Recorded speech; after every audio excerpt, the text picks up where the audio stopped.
নির্বাচনের আগে আগে একটা নির্বাচনী ইশতেহার প্রকাশের একটা নিয়ম আছে। বিভিন্ন রাজনৈতিক দল তার এই ইশতেহারটা প্রকাশ করে যে তারা নির্বাচিত হলে পর তারা কিভাবে দেশ চালাবে, তারা কি কি কাজ করবে না করবে, তার একটা সম্ভাব্য একটা তালিকা, একটা অঙ্গীকার তারা জনগণের সামনে উপস্থাপন করে। এর মধ্যে আমরা দেখেছি এনসিপি তাদের নির্বাচনী ইশতেহার ঘোষণা করেছে। জামায়াতে ইসলামও গতকাল রাতে একটা 5 তারকা হোটেলে তাদের নির্বাচনী ইশতেহার ঘোষণা করেছে। বেশ সাজানো গোছানো ছিল ইশতেহারটি, যদিও ইশতেহার নেয়ার মধ্যে বেশ সমালোচনাও হয়েছে।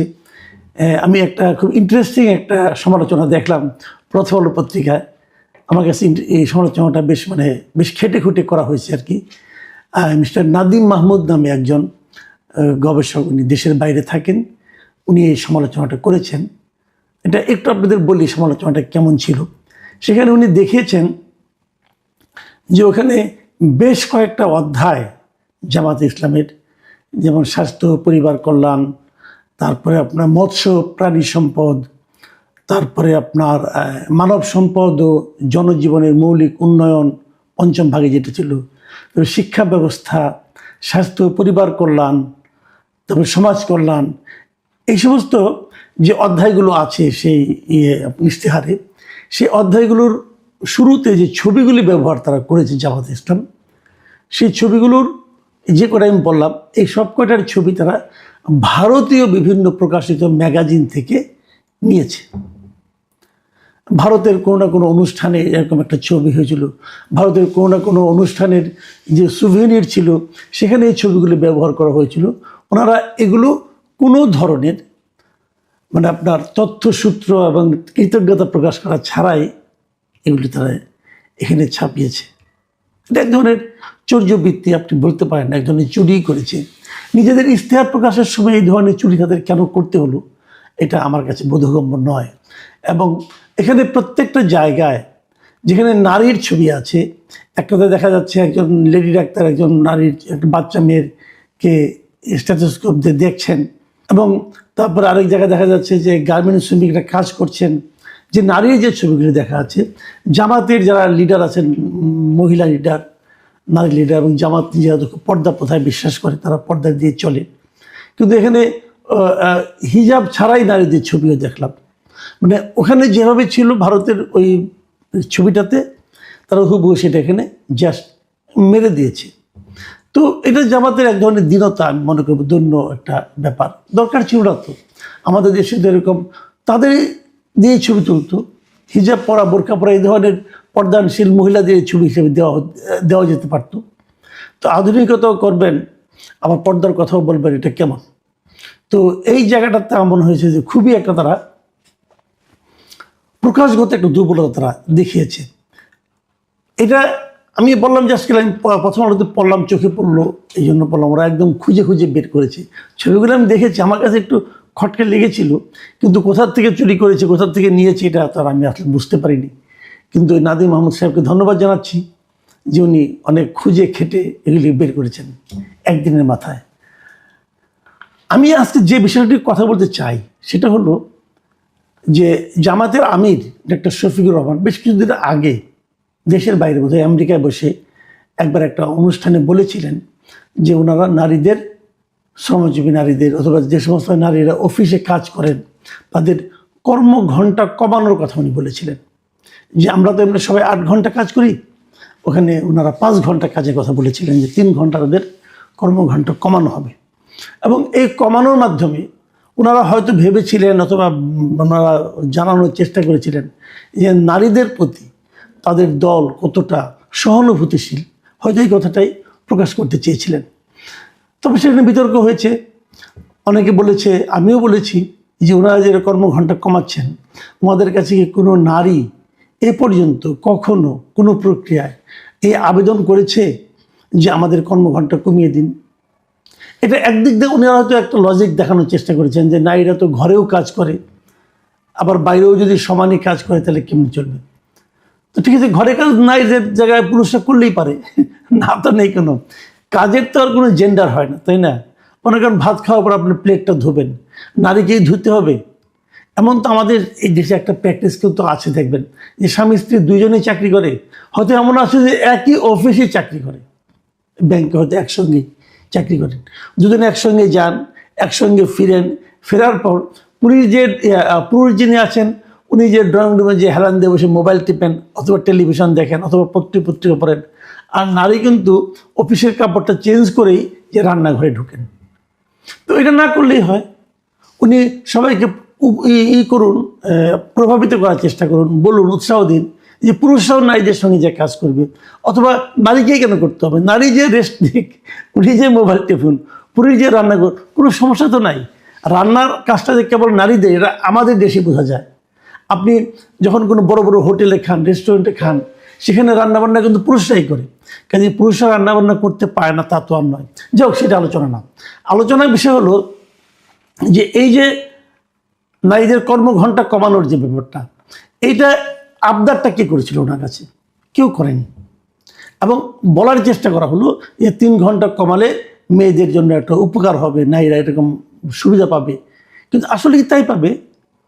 আমি অনেক অফিসে জানি যে এমনিতে আপনি দেখবেন যে নারী পুরুষ সমান চাকরি কিন্তু হয় না। আপনি দেখবেন অফিসে নারীর সংখ্যা কম, যে কোনো বেসরকারি অফিস বলেন, সরকারি অফিস বলেন, পুরুষের তুলনায় নারীর সংখ্যা কিন্তু কম, নারী কর্মীদের সংখ্যা কম। বেসরকারি অফিসে তো আমি দেখেছি যে তারা নারী কর্মীদেরকে নিতেও চান না, অনাগ্রহ। আমি নিজে অনেক অনেক মিডিয়াতে চাকরি করেছি, আমি দেখেছি মিডিয়ার বড় বড় মালিকদেরকে, কর্তাদেরকে রিক্রুটমেন্টের সময় বলতে যে দেখবেন যেন মেয়েকে কম নেওয়া যায়। ধরেন 30 জন রিপোর্টার আছে, আমি যখন মিডিয়াতে ছিলাম, 30 জন রিপোর্টারের মধ্যে বলা হলো যে ঠিক আছে 4 জন 5 জনের বেশি নারী নিয়েন না। এবং রেশিওটা এরকমই হয়। আপনার টেলিভিশনের রিপোর্টার দেখবেন, পত্রিকায় দেখবেন, যদি 30 জন অথবা 40 জন রিপোর্টার থাকে, 30 জনের মধ্যে 6-7 জনের বেশি নারী পাবেন না আপনি। এর কারণটা কি? এর কারণটা হলো তাদেরকে মালিক পক্ষ অথবা ওনারা বলার চেষ্টা করেন যদি একজন নারীকে নেওয়া হয় তাহলে ওনার মনে করেন শারীরিকভাবে ধরেন জন সন্তান হবে, তখন তাকে আবার বেশ কয়েক মাস মাতৃত্বকালীন ছুটি দিতে হয়, এটা তারা দিতে আগ্রহী না। তারা বলবেন তখন সময়টা তারা বসে বসে বেতন নেবে, অতএব নারী আমরা নিব না, কম নিব। তো এইভাবে যখন আপনি ভাববেন তখন এই সমস্যাগুলি কিন্তু আসলে তৈরি হয়। তাহলে এমনি নারীদেরকে নিতে চান না, তার মধ্যে যখন আপনি কর্মঘণ্টা কমিয়ে দিবেন তখন তো মেয়েদেরকে আরও নিতে চাইবে না, বলবে কি যে ওনাকে যদি আমি নেই তাহলে তো ওনার কাছ থেকে আমি 5 ঘন্টার কাজ পাবো, তার কাছ থেকে আমি 8 ঘন্টার কাজ পাবো না, তাহলে তাকে আমি নেবো কেন? এই বিষয়গুলো কিন্তু আসবে। তাতে কি হবে? আপনি নারীদের কর্মঘণ্টা কমিয়ে আসলে নারীদের অংশগ্রহণটাই কমিয়ে দিচ্ছেন। কাজেই এটা খুব প্র্যাকটিক্যাল কোনো চিন্তা না, এবং এটা মানে সারা দুনিয়াতে গ্রহণযোগ্য কোনো চিন্তাও কিন্তু হবে না। আবার ধরুন আমার এখানে যে নারী 5 ঘন্টা কাজ করবে এবং এই কর্মঘণ্টায় এইভাবে কাজ যারা অভ্যস্ত হয়ে যাবে, তারা যখন দেশের বাইরে যাবে, ওখানে যে যখন নারী পুরুষ সমান সমান কাজ করতে হবে, তখন তো উনি কিন্তু অনভ্যস্ততার কারণেই পারবেন না এবং উনি আরও বিপদে পড়বেন।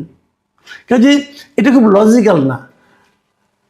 যাই হোক, এই জামাতে ইসলামের যে আপনার ইশতেহার গতকালকে প্রকাশিত হয়েছে, সেখানে কিন্তু নারীদের এই কর্মঘণ্টার বিষয়ে কোনো কিছুই বলা হয়নি, বরঞ্চ নারীদের জন্য বিভিন্ন প্রজেক্টের কথা বলা হচ্ছে। তো যখন বলা হয়নি, এটা হয়তো অনেকে ভাবতে পারেন এটা একটা স্বস্তির খবর, কিন্তু না, এটা স্বস্তির খবর নয়। এই ইশতেহার প্রকাশ অনুষ্ঠানেই জামাতের আমির যখন বক্তব্য দিয়েছেন, তিনি আবার সেই নারীদের কর্মঘণ্টা কমানোর বিষয়টিকে সামনে নিয়ে এসেছেন। উনি বক্তৃতা দেওয়ার সময় সে কথাটা বলেছেন। তিনি সেখানে বলেছেন যে নারীদের কর্মঘণ্টা নির্ধারণে জামাতের একটি পরিকল্পনা রয়েছে, পর্যায়ক্রমে সেটি বাস্তবায়ন করা হবে। মাথায় রাখবেন, পর্যায়ক্রমে সেটি বাস্তবায়ন করা হবে। এবং তিনি সেটা ব্যাখ্যা করেছেন যে এক্ষেত্রে জামায়াতের পরিকল্পনা হলো একজন নারী শিল্প কারখানা বা প্রতিষ্ঠানে যত ঘন্টা কাজ করবেন তার টাকা মালিক পক্ষ দেবে, বাকিটা সরকারের দায়। তার মানে একজন মালিকের এখানে যদি একজন নারী শ্রমিক 5 ঘন্টা কাজ করে তাহলে উনি 5 ঘন্টা বেতন পাবেন, কিন্তু ওনার তো 8 ঘন্টা কাজ করতে লাগে। এই যে বাকি যে 3 ঘন্টা, এটা সরকারের দায়। মানে কি?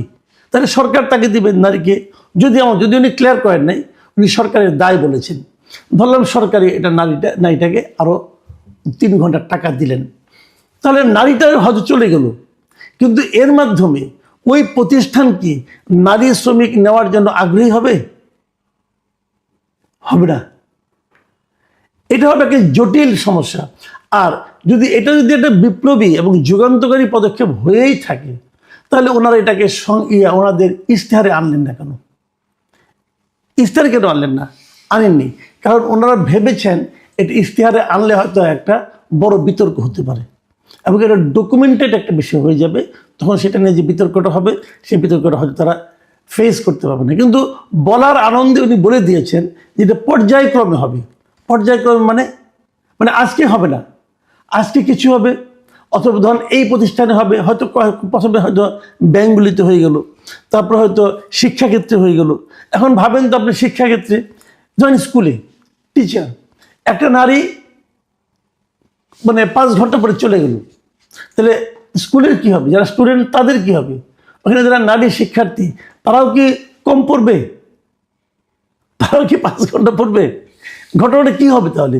যদি তারা 8 ঘন্টা পড়ে, তাহলে পুরুষ শিক্ষকদের উপর চাপ বেশি পড়বে না? স্কুল কীভাবে চলবে?